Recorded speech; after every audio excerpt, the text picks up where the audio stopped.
इन 60 marks में से दो हिस्सों में कॉम्बिनेशन किया गया है आपका, यानी कि जो 45% पेपर है ये आपका नॉलेज बेस आना है और जो बाकी का जो 15% पेपर है ये आपका एनालिटिकल बेस आना है। ये जो 15 नंबर है, बिस्मिल्लाहिर्रहमानिर्रहीम, आज की इस वीडियो में हम डिटेल से बात करेंगे 9th क्लास बायोलॉजी की जो 2024 की एसएलओ स्कीम है। इंशाल्लाह ताला आप पंजाब के किसी भी बोर्ड से ताल्लुक रखते हैं, जो स्कीम आज मैं आपसे शेयर करूंगा, आपका पेपर सारा का सारा जो है इंशाल्लाह ताला 2024 में इसी स्कीम के मुताबिक आएगा। वीडियो शुरू करने से पहले तमाम बच्चों से एक छोटी सी रिक्वेस्ट है, एक दफ़ा दुरूद शरीफ पढ़ के कमेंट में डन लिख दीजिएगा।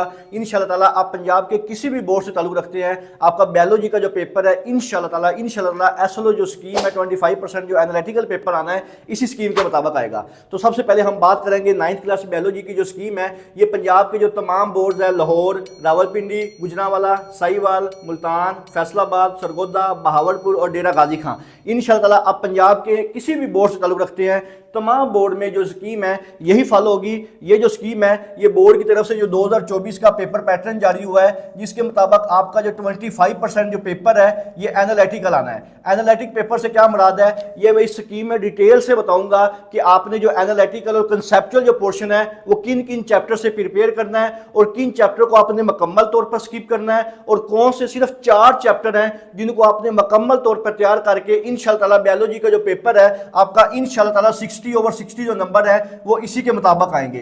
तो वीडियो शुरू करने से पहले तमाम बच्चों से रिक्वेस्ट है कि आपने ये वीडियो को एंड तक देखना है और सारे जिस तरह मैं आपको कॉम्बिनेशन के साथ जिस तरह बताऊंगा इन्हीं चैप्टर के मुताबिक आपने तैयारी करनी है और इसी के मुताबिक जो आपका जो मुकम्मल पेपर है बायोलॉजी का इसी स्कीम के मुताबिक आएगा।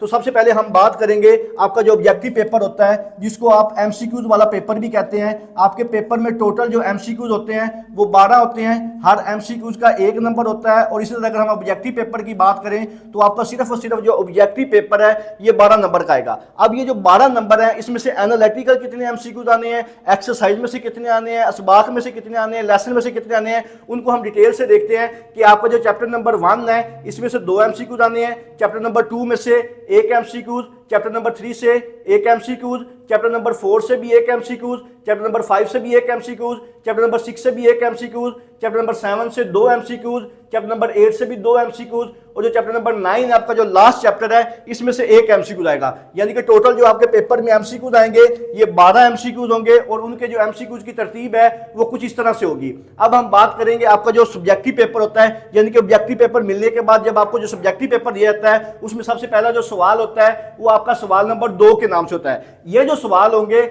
इन सवालों में आपका 25% जो पेपर है ये एनालिटिकल और कंसेप्चुअल बेस आना है। अब एनालिटिकल सवाल किस तरह के होते हैं, कंसेप्चुअल सवाल किस तरह के होते हैं, अब हम उनको डिटेल से डिस्कस करते हैं कि आपका जो सब्जेक्टिव पेपर में सबसे पहला जो सवाल होना है ये आपका सवाल नंबर 2 के नाम से होता है। ये जो सवाल नंबर 2 के नाम से होता है इसमें टोटल जो सवाल होते हैं मैं आपको डिटेल से बता देता हूं कि आपका जो क्वेश्चन नंबर 2 है इसमें टोटल जो सवाल होते हैं वो 8 होते हैं। 8 में से आपने अपनी मर्जी से कोई से 5 सवालों के जवाब देने होते हैं, लेकिन ये जो 5 सवाल आपने करने होते हैं हर सवाल के 2 नंबर होते हैं। अगर हम नंबरों की बात करें तो आपका ये जो पेपर क्वेश्चन नंबर 2 है ये टोटल 10 नंबर का आता है और ये जो 10 नंबर का पोर्शन आपने कैसे तैयार करना है ये आपका चैप्टर नंबर 1, 2 और 4 इन 3 चैप्टरों को मिला के बनाया जाएगा।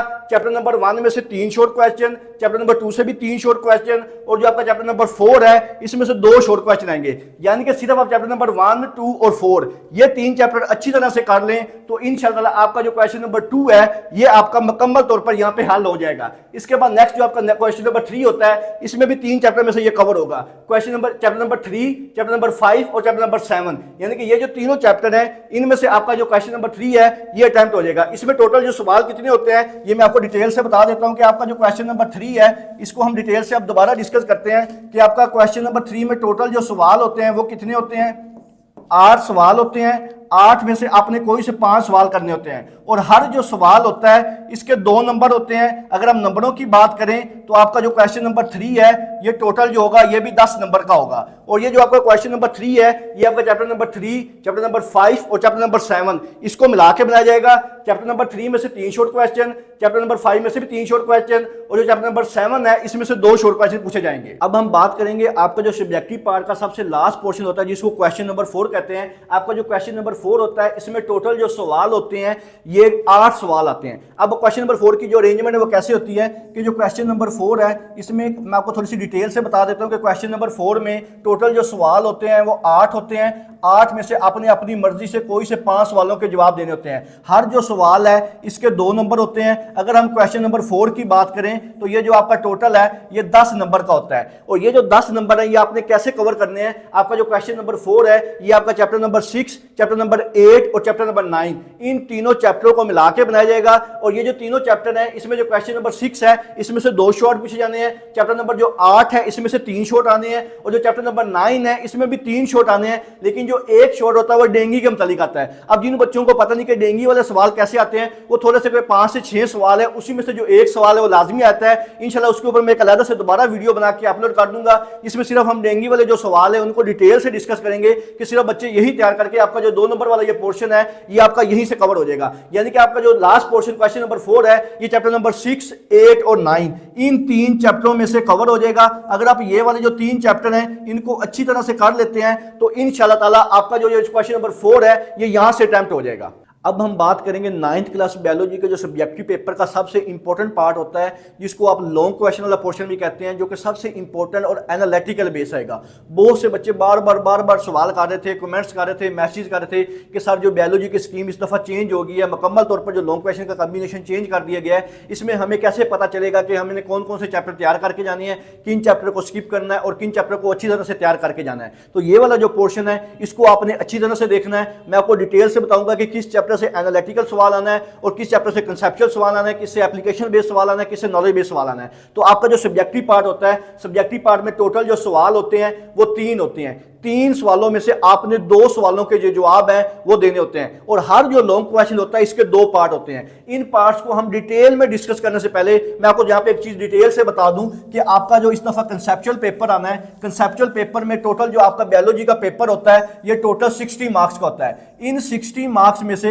2 हिस्सों में कॉम्बिनेशन किया गया है आपका, यानी कि जो 45% पेपर है ये आपका नॉलेज बेस आना है, और जो बाकी का जो 15% पेपर है ये आपका एनालिटिकल बेस आना है। ये जो 15 नंबर है इसके लिए आपको बहुत ज्यादा मेहनत करनी पड़ेगी। मेहनत से क्या मुराद है कि जो आपके लॉन्ग सवाल हैं, जैसे खासतौर पे जो थ्योरी वाले सवाल हैं, उनको चेंज करके आपका जो 15 नंबर का पेपर है, जिसको 25% यानी कि जो टोटल नंबर 60 नंबर का पेपर होता है, इसमें आपका 25 नंबर जो पेपर है ये आपका एनालिटिकल बेस आना है। और इस 25% नंबर के लिए आपको 15 नंबर का जो एनालिटिकल पोर्शन है ये आपने लॉन्ग क्वेश्चन में ज्यादातर इसका फोकस होगा। ये आपने कैसे तैयार करना है मैं आपको ये भी बता देता हूं। और लॉन्ग क्वेश्चन के बाद आपने एक लाजमी पॉइंट जो लाजमी यहां पे सुनना है कि आपको मैं जो चैप्टर वाइज वेटेज बताना है कि आपका किस चैप्टर से कितने कितने नंबर का पेपर आना है और आपने किस किस हिसाब से तैयारी करनी है। वो बच्चे जिनकी बिल्कुल भी तैयारी नहीं होती या जिन्होंने कम तैयारी की हुई है, वो सिर्फ किन चैप्टर 2 से 3 चैप्टर को सिर्फ तैयार करके आपके जो पासिंग नंबर आ सकते हैं, वो सिर्फ बायोलॉजी के पेपर में जो पास हो सकते हैं, वो जो चैप्टर है वो आपको यहां पे डिटेल से बताऊंगा। तो आपका जो लॉन्ग क्वेश्चन में सबसे पहला जो सवाल होता है ये क्वेश्चन नंबर 5 के नाम से होता है। इसके 2 पार्ट होते हैं। जो क्वेश्चन नंबर 5 है इसको हम यहां पे डिटेल से डिस्कस करते हैं कि क्वेश्चन नंबर जो 5 है इसके 2 पार्ट हैं, एक ए पार्ट होता है, एक बी पार्ट होता है। जो आपका ए पार्ट है ये चैप्टर नंबर 1 में से आएगा और जो बी पार्ट है ये चैप्टर नंबर 9 में से आएगा। अब जो आपने चैप्टर नंबर 1 और 9 का कॉम्बिनेशन इस दफा चेंज हो गया। लास्ट ईयर जो स्कीम थी वो और थी, इस दफा जो बायोलॉजी की स्कीम है ये मुकम्मल तौर पर चेंज कर दी गई है, इनका कॉम्बिनेशन भी चेंज हो गया है। इंशाअल्लाह इसी कॉम्बिनेशन के मुताबिक जो आपका बायोलॉजी का पेपर है इस दफा आएगा। और नेक्स्ट जो आपका क्वेश्चन नंबर 6 है, यानी कि नेक्स्ट जो लॉन्ग क्वेश्चन है, इसमें आपने 2 चैप्टर कौन कौन से तैयार करने हैं। एक चैप्टर नंबर 3 आपने तैयार करना है और एक चैप्टर नंबर जो 7 है ये आपने तैयार करके जाना है। जो चैप्टर नंबर 3 है इसमें से आपका ए पार्ट आएगा, जो चैप्टर नंबर 7 है इसमें से बी पार्ट आएगा। यानी कि ये वाले जो 2 पार्ट है इनको मिला के आपका जो क्वेश्चन नंबर जो 6 है वो बनाया जाएगा। ये क्वेश्चन नंबर 6 के लिए आपने ये 2 चैप्टर करने हैं। इसके बाद आपका जो लास्ट पोर्शन होता है जो कि क्वेश्चन नंबर 7 के नाम से, इसको आपने कैसे तैयार करना है ये भी मैं डिटेल से बता देता हूं कि आपका जो लास्ट पार्ट है क्वेश्चन नंबर जो 7 होता है, जिसको आपका जो कॉम्बिनेशन है इसका जो ए पार्ट है ये चैप्टर नंबर जो है 4 में से आएगा और जो इसका बी पार्ट है ये आपका जो चैप्टर नंबर 8 है इसमें से पूछा जाएगा। तो अगर आपने इस क्वेश्चन नंबर 7 को अटेम्प्ट करना है तो आपने चैप्टर नंबर 4 और चैप्टर नंबर जो 8 है इन दोनों को प्रिपेयर करके जाना है। अगर जिन बच्चों की तैयारी नहीं है वो कहते हैं कि हम सिर्फ स्कीम को फॉलो करें, तो वो सिर्फ 4 चैप्टर तैयार कर लें, चैप्टर नंबर 1, 9, 3 और 7, या ये चैप्टर तैयार कर लें, ये चैप्टर नंबर 3, 7, 4 और 8, ये वाले 4 चैप्टर तैयार कर लें, ये चैप्टर नंबर 1, 9, 4 और 8, ये 4 चैप्टर तैयार करके आपका जो लॉन्ग क्वेश्चन है जो कि आपने अटेम्प्ट करना था कोई से 2 लॉन्ग सवाल, वो आपका यहां से कवर हो जाएगा। अब हम बात करेंगे जो 9th क्लास बायोलॉजी का जो टोटल चैप्टर्स हैं इनकी वेटेज की बात करते हैं। वेटेज से क्या मुराद है कि आपके किस किस चैप्टर से कितने कितने नंबर का जो पेपर है। इस दफा आपकी जो 2024 की बोर्ड की एसएलओ स्कीम है इसके मुताबिक यहाँ पे जो किन किन चैप्टर से ज्यादा नंबर का पेपर आएगा और किन चैप्टर से बिल्कुल कम नंबर का पेपर आएगा। यहां से आपको यह भी आइडिया हो जाएगा कि हम किन चैप्टर को मुकम्मल तौर पर स्किप कर रहे हैं कि उनमें से 1 नंबर का सवाल आ रहा है या 3 नंबर का सवाल आ रहा है। उन चैप्टर को आप स्किप करके जो बाकी चैप्टर हैं वो आप तैयार करके आप जो टोटल जो नंबर है 60/60 इंशाल्लाह उन्हीं चैप्टर की मदद से तैयार कर सकते हैं। अब हम डिटेल से बात करते हैं आपका जो चैप्टर का वेटेज है वो किस तरह से होगा। तो चैप्टर को वेटेज से डिटेल में डिस्कस करने से पहले मैं आपको यहां पे बता दूं कि आपका जो चैप्टर नंबर 1 है इसमें अगर हम नंबरों की बात करें तो आपका जो 12 नंबर का पेपर है इसमें से आएगा। जो चैप्टर नंबर 2 है इसमें से आपका 7 नंबर का पेपर आएगा। जो चैप्टर नंबर 3 है अगर इसमें से हम नंबरों की बात करें तो 12 नंबर का पेपर इसमें से आएगा। यानी कि जो आपके पहले 3 चैप्टर हैं इसमें से 12, 7 और 12 नंबर का जो पेपर है वो सिर्फ और सिर्फ इन्हीं 3 चैप्टर में से आ रहा है। इसके बाद अगर हम नेक्स्ट चैप्टर की बात करें तो आपका जो चैप्टर नंबर 4 है इसमें से आपका 10 नंबर का पेपर आएगा। इसी तरह जो आपका चैप्टर नंबर जो 5 है इसमें अगर हम नंबरों की बात करें तो 7 नंबर का पेपर इसमें से आएगा।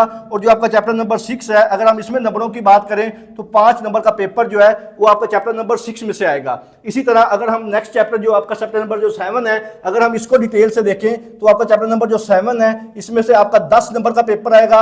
इसी तरह जो चैप्टर नंबर जो 8 है अगर हम इसमें बात करें तो इसमें आपका 8 नंबर का पेपर आएगा। और जो चैप्टर नंबर जो आपका 9 है अगर हम इसकी बात करें तो 11 नंबर का पेपर इसमें से आएगा। यानी कि चैप्टर नंबर जो आपका 3, chapter number 1, chapter number 7, chapter number 9 ये वाले जो चैप्टर है इसमें आपका मैक्सिमम पेपर आ रहा है। इसी तरह आपका जो चैप्टर नंबर 4 है इसमें भी 10 नंबर का पेपर आ रहा है। यानी कि ये वाले जो चैप्टर हैं अगर आप इनको अच्छी तरह से तैयार कर लें तो आपका जो मैक्सिमम पेपर है वो इसी में से अटेम्प्ट हो जाएगा। अगर आपको तमाम मज़ामीन का गेस्ट पेपर और जो बोर्ड की स्कीम है एसओएस के मुताबिक तमाम मज़ामीन की स्कीम, एसओएस के guest paper, short question, MCQs और लॉन्ग क्वेश्चन आपको व्हाट्सएप पे पीडीएफ की फॉर्म में चाहिए तो आप मेरे नीचे दिए गए नंबर पर व्हाट्सएप करके तमाम मज़ामीन का गेस्ट पेपर और जो बोर्ड की स्कीम है व्हाट्सएप पे पीडीएफ की फॉर्म में हासिल कर सकते हैं। इसके अलावा अगर आपके ज़हन में किसी किस्म का कोई भी सवाल हो आप मुझसे कमेंट सेक्शन में पूछ सकते हैं। दुआओं में याद रखिएगा। जज़ाकल्लाह। अल्लाह हाफिज़।